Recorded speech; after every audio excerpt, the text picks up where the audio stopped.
Dans la suite de Hunter x Hunter, le nom de Don Fricks a tout changé. L'auteur du guide du continent caché serait encore en vie. Mais alors que l'expédition se prépare, Kurapika s'approche d'un monstre bien plus réel, le prince Tseriednich. Et pour Gon, le verdict effrayant tombe. L'appel fatidique. Jin apporte une vérité crue à son fils. Gon ne perçoit plus son aura. Jin diagnostique que Gon est redevenu normal. Au vu du prix exorbitant qu'il avait accepté de payer lors de son affrontement contre Pitou, le fait qu'il soit encore en vie et entier relève de l'anomalie statistique. Jin est formel. Plutôt que de pleurer ce qu'il a perdu, Gon doit célébrer ce qu'il a conservé. Et surtout, il doit profiter de ce retour à la case départ pour se lancer dans une nouvelle quête. Chercher ce qui lui manque, chercher quelque chose. Suivant ce conseil, le jeune garçon retourne là où tout a commencé, l'île de la baleine. Gon assiste Mito dans les tâches ménagères, une routine qui contraste avec la violence de son récent passé. Mito interroge Gon sur ses regrets. Aurait-il dû partir avec Jin? Gon répond que sans le naine, il n'aurait été qu'un poids mort. Mais plus important encore, il réalise la nature de son désir. Rencontrer Jin n'était pas une fin en soi, mais un objectif à atteindre. La chasse importait plus que la prise. Lorsque Mito critique l'absence totale de fibres paternelles chez Jin, Gon acquiesce, tout en admettant qu'il est lui-même un fils bien peu conventionnel. Gon confie qu'il ne cherchait pas une figure paternelle, mais la proximité d'une grandeur. Il voulait être aux côtés de cette force brute. Désormais incapable de percevoir cette énergie, le lien qui l'attirait vers Jin s'est dissipé. Elle dépose devant lui l'ennemi le plus redoutable qu'il ait eu à affronter. Une montagne de rattrapage scolaire. L'aventure est terminée.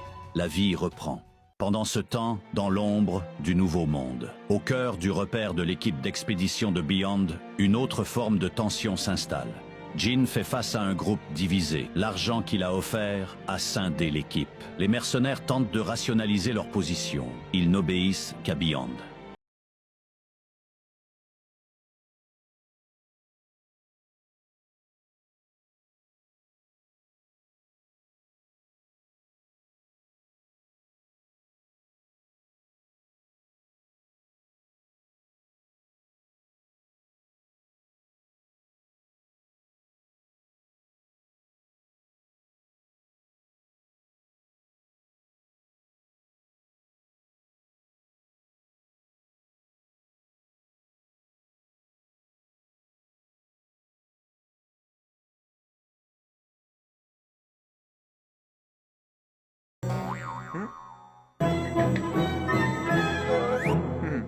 Ailleurs, dans la luxure décadente de Kakin, la nuit avale les innocents. Deux jeunes femmes, éblouies par le prestige, pénètrent dans la suite du quatrième prince, Tseriednich. Le prince, cultivé et courtois, les interroge.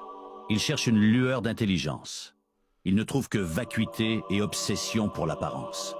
La scène suivante glace le sang. Le prince, détendu dans son bain, il déplore la bêtise de ses invités, leur manque de profondeur spirituelle. Derrière lui, le décor a changé. La salle de bain est maculée de sang. Les deux jeunes femmes ne sont plus. Elles ont été consommées. Pour le prince Tseriednich, l'humanité se divise en deux catégories. Ceux qui ont une valeur esthétique et intellectuelle et ceux qui ne sont que de la matière première. Au siège de l'association des Hunters, Shiddle, présidente actuelle, reçoit ses ordres. Le V5 exige un contrôle total. Beyond doit signer un contrat draconien. Au moindre écart, c'est la prison à vie. Shiddle présente le document. Beyond le lit. Aucune hésitation. Il signe. Il accepte les chaînes, car il sait qu'elles ne tiendront pas. Pour lui, l'équation est simple. Capacité, moyens, contrat. Tout est en place. Dans un véhicule traversant la nuit, Misaistom et Kurapika font route ensemble. Que fera-t-il du prince Tseriednich une fois les yeux récupérés? La réponse de Kurapika est froide, mécanique. Seuls les yeux comptent. Le sort du prince lui est indifférent.